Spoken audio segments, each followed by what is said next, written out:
Va ora in onda La piccola città con Carla De Bernardi. Le storie che il cimitero monumentale di Milano racconta.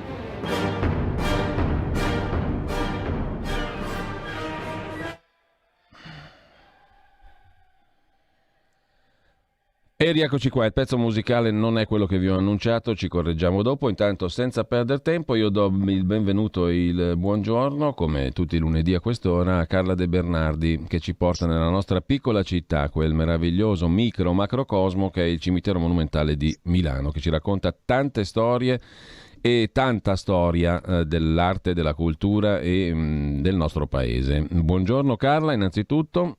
E grazie per essere con noi dalla splendida Venezia in diretta. Sì, infatti, in realtà, ciao a tutti, sono in cucina perché avevo incautamente acceso il caffè e sto aspettando che esca perché se mi sposto esce tutto e schizza tutta la cucina. Quindi non so se vedete che sono in cucina. Ti Vi faccio vediamo. vedere la macchina del caffè. Mi vedete? Sì, ti vediamo Carla.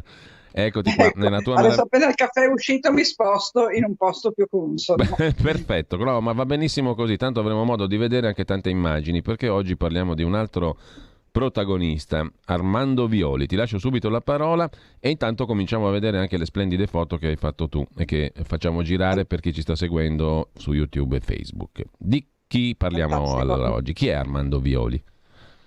Allora, aspetta, che c'ho sempre il caffè da tenere sott'occhio. Allora, Armando Violi è uno degli artisti importanti del Monumentale perché ha fatto più di 20 opere e di queste 20 opere alcune sono veramente molto significative. Quindi adesso parleremo anche un po' del suo stile, che è uno stile molto particolare. Quando hai visto un'opera di Violi, almeno al Monumentale, ma anche sulla stazione centrale, che poi ne parliamo, vedi le altre e dici, toh, è con Violi perché è talmente caratterizzato da questo stile che si richiama alla classicità, alla statuaria greca, ma con un tocco déco, un tocco modernista, con questi volti scolpiti, questi arti meravigliosi, con un'anatomia molto, molto segnata, i piedi e le mani molto plastici. Quindi quando vedi un volto o una figura di Violi, veramente ti rimane molto impressa. E al Monumentale ne abbiamo tantissime, poi parleremo delle principali, ma intanto ti racconto che Violi era un artista che aveva studiato scultura nella sua Romagna, lui era di Reggio Emilia e a un certo punto doveva sposarsi con una figliola e l'abbandona sull'altare. Allora cosa succede? Cosa succede al mio caffè? Cosa succede? Che i fratelli di lei, dei Nerboruzzi fratelli, lo rincorrono proprio fuori dalla chiesa e lui scappa verso la stazione. Scappa verso la stazione e prende il primo treno, il primo che passa perché non poteva permettersi di andare al cartellone a scegliere. E salta su un treno per Milano. Salta su un treno per Milano e arriva in città. Arriva in città e decide di seguire la sua vocazione, che è quella di fare lo scultore. E quindi si iscrive alla scuola degli artefici di Brera, che era la scuola serale, perché Brera aveva l'Accademia di Brera di giorno per i borghesi, i ragazzi benestanti, e l'Accademia e la Scuola degli Artefici la sera per gli studenti lavoratori. Fai conto che anche Macciachini, progettista del Monumentale, ha fatto la Scuola degli Artefici, così come Wilt e tanti altri che dovevano lavorare di giorno e studiare di sera. Questo fa anche Violi. Di giorno lavora, fa vari lavori, va anche in studi di altri artisti a fare l'assistente e la sera si diploma poi in scultura alla scuola serale e poi apre un proprio studio. Lui fa questo tipo di scultura di cui vi ho parlato, prediligendo sempre il marmo. Lui preferisce il marmo al bronzo, però al Monumentale ci sono anche opere notevoli in bronzo, anche quelle molto riconoscibili. La sua vita è una vita un po' così da scapestrato, lui amava fare gli scherzi, faceva degli scherzi, tipo una volta ha lanciato un petardo nello studio di un altro autore, si divertiva veramente a fare un po' il guastafeste anche agli altri scultori. Per esempio lui non amava Wilt e quando vedeva Wilt, che era suo coevo evidentemente, e che anche Wilt studiava alla scuola del marmo, lui gli faceva le pernacchie, anche peggio. Quindi era proprio un birichino. però aveva quest'arte sublime che gli ha consentito comunque di fare tanti lavori. Ne fa tanti anche perché muore poco più che quarantenne per un'indigestione, pensa, perché lui aveva un grande appetito, era famoso per il suo appetito, era famoso forse perché romagnolo, il tortellino aveva lasciato tracce. E aspetta che intanto esco sul balcone, perché se riesco a farvi vedere sullo sfondo Venezia, magari vi piace anche a voi. Ecco, allora Allora, facciamo. lui, non so se si vede Se ci sullo sfondo sei, Venezia. vediamo se dalla regia riesce a mandare in onda le immagini dal tuo Skype, Io e ho così ci Venezia sullo vediamo. sfondo, non Vediamo so la se la città. vedete. Sì, adesso la vediamo. La vedete? C'è una Grazie. bellissima, aspetta che mi sposto in maniera da Sì, farvi vedere dove sono. Sono proprio sul Canal è Grande, una lo vedi? bellissima giornata. È una bellissima giornata, stanotte è venuto giù l'inferno, ma adesso è Mm. una bellissima giornata. Ti dicevo di Violi che muore Sì, di indigestione perché mangiava veramente tanto e nei suoi 40 anni riesce anche a fare due figli, di cui uno, Bruno, sarà il suo allievo e finirà insieme a Riccardo Pitter, un altro artista molto importante al Monumentale, porterà a termine una scultura famosa che è la Wanda Mantovani, che è una delle sculture di cui vi voglio parlare. Wanda Mantovani era una signora borghese che muore cadendo da cavallo e Violi fa questa scultura della signora Wanda sdraiata. Queste opere, le tombe con la persona sdraiata in francese si chiamano i gisants, coloro che giacciono, e mm, sono molto frequenti nelle tombe dei re in Spagna, in Francia. Ci sono sempre nelle cattedrali, no? I re e le regine sdraiati, magari a coppie che si guardano. Quelli si chiamano gisants. E Wanda Mantovani è una di queste. Ai piedi di Wanda c'è il suo cane che la guarda e che l'aspetta e sa che non tornerà, quindi è un cane malinconico, e ricorda in tutto e per tutto l'area del carretto sì, che si trova a Lucca, se non mi sbaglio. sì.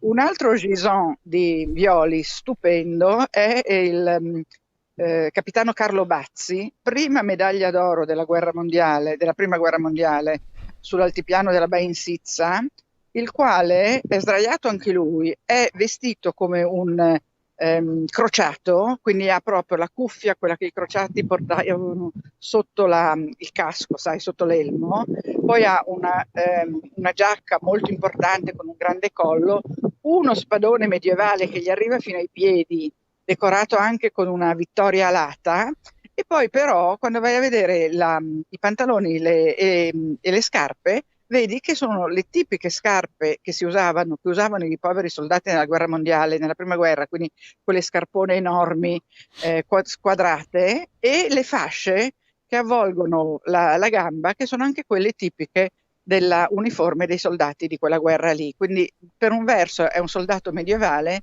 e per un altro verso è un soldato di quella guerra che lui ha combattuto e dove è morto, perché lui muore proprio durante la Grande Guerra. Anche lui, ti dicevo, è un gisant e ricorda in tutto e per tutto la statua funebre, il monumento funebre di Gastone di Foix, che si trova al Castello Sforzesco, che era stato realizzato nel 400 dal Bambaia, perché lui si ispira anche all'arte del 400, come farà anche poi Wilt. È un riferimento per molti Mm. artisti, l'arte di quel periodo del Rinascimento, diciamo 4 e 500, e quindi anche Violi fa questo. L'altra sua opera famosissima, famosissima al Monumentale è il monumento ai martiri fascisti caduti in diversi complotti, congiure, assalti, tra cui un assalto all'Avanti. 13 ragazzi di fede fascista a cui viene dedicato questo monumento bellissimo con una grande figura che reggeva un fascio da combattimento, che dopo la guerra però è stato sostituito, è stato demolito il fascio ed è stato sostituito da una specie di fascio di rami di olivo, che è molto brutto perché si vede che è un rattoppo. Ora sappiamo tutti, no, perché è stato Sì, tolto il fascio che aveva sopra una grande aquila, però è un peccato perché quella era un'opera d'arte strepitosa e adesso ha questa parte che si vede a occhio nudo posticcia. che è danneggiata. Mm. A questo monumento tutti i 2 novembre si recava Mussolini, e credo di avervi messo una foto di Mussolini con i suoi gerarchi, si recava a portare una corona di alloro. E ancora adesso i nostalgici del fascismo, tutti i 2 novembre, portano No, mica il 2 novembre, scusami, nella data della costituzione dei fasci di combattimento a Milano in piazza San Sepolcro, che mi sembra essere il 19 marzo. Allora, Mussolini andava lì il 2 novembre e faceva la cerimonia dei morti con queste grandi corone di alloro. Invece i fascisti oggi, neofascisti per meglio dire, vanno lì nella data della costituzione del partito fascista a Milano, i cosiddetti Sansepolcristi, Sì. di cui inizialmente faceva parte, come sai, anche Filippo Tommaso Marinetti, che però poi esce subito dal Partito Nazionale Fascista quando comincia a diventare violento, quindi dire che Marinetti fu un fascista è un errore, fu uno dei fondatori dei fasci, ma non fu mai un fascista. Ma il giorno 19 marzo vanno anche da Marinetti a portare dei fiori, perché Marinetti è sepolto anche lui al Monumentale. E poi di Violi dobbiamo ricordare i due grandi Pegaso alati sulla stazione centrale. Quando si guarda la facciata in alto ci sono due enormi cavalli alati, quindi Pegaso per l'appunto, Sì. e sono il progresso guidato dall'intelligenza e dalla volontà. Questo è il titolo che lui ha dato ai suoi due equini. Ognuno di questi cavalli è guidato da un personaggio maschile se non erro, che sono appunto il progresso e la volontà. Quindi tutti sappiamo, conosciamo una delle opere principali di Violi, forse la principale in assoluto, che è quella, però pochissimi sanno che è di Armando Violi e pochissimi sanno quali sono le opere di Violi al Monumentale, perché rientrano in qualche visita guidata, magari proprio i martiri fascisti, perché è un'opera importantissima sotto il profilo artistico, ecco che passa un vaporetto suonando, però molte altre opere, soprattutto quelle in bronzo o i bassorilievi, sono molto meno conosciuti. Noi abbiamo fatto un grande studio su Violi, l'abbiamo anche inserito nella piccola città, che è il nostro libro storico, e lì c'è una monografia su Violi. E quindi abbiamo censito, insieme a un nostro socio, Andrea Beltrami, che è uno sfegatato amante di Violi, abbiamo censito tutte le opere di Violi, perlomeno tutte quelle che abbiamo trovato quando l'archivio era aperto, perché purtroppo oggi l'archivio storico del Monumentale è chiuso dal 2016 e non si può più accedere, però eravamo riusciti in quegli anni, dal 2008 al 2016, quindi in 8 anni, a scovarne più di 20, e quindi se ce n'è ancora qualcuna, no, in verità una l'ho scovata io, l'avete vista probabilmente fra le prime che scorrevano, è un blocco di pietra rossa con un busto di bronzo. Quella l'ho scovato un giorno passando, perché noi amici del Monumentale facciamo questo, mentre passeggiamo ci guardiamo intorno e se un'opera ci pare ricordare qualcuno, qualcosa, o particolarmente bella, allora cominciamo a frugare per vedere se troviamo la firma, se troviamo della documentazione negli archivi, se troviamo qualcosa su internet, se troviamo qualche foto sull'archivio dei beni culturali, e spesso riusciamo a identificare le opere, anche se non l'abbiamo in quel caso vista nell'archivio storico, perché come ti dico è dal 2016 che non c'è più l'accesso. Carla, il nostro Big Ben ha detto stop. E lo so, ma io ho anche detto tutto e solo voglio invitarvi a venire con noi a vedere le opere di Violi, perché a questo punto spero di aver incuriosito su questo artista straordinario. Ah, poi c'è la Sfinge di Eberhard, dei orologiai svizzeri, quella anche meravigliosa, una Sfinge Deco. E con questo credo di doverti salutare. Sì, ci dobbiamo salutare. Darvi un'ultima veduta di Venezia. Non so se la vedete. Vediamo di ricollegarci rapidamente con te, così testa. ti salutiamo anche de visu, anche se bene tramite Skype. Chiedo alla regia di passare dalle fotografie che abbiamo passato in rassegna, che hai fatto tu tra l'altro, che sei una validissima fotografa. Tutte mie, tranne quelle storiche ovviamente. Io Eccoci nel 33 non di c'ero. nuovo a Venezia, eccoci qua. Carla, ecco. Io ti ringrazio.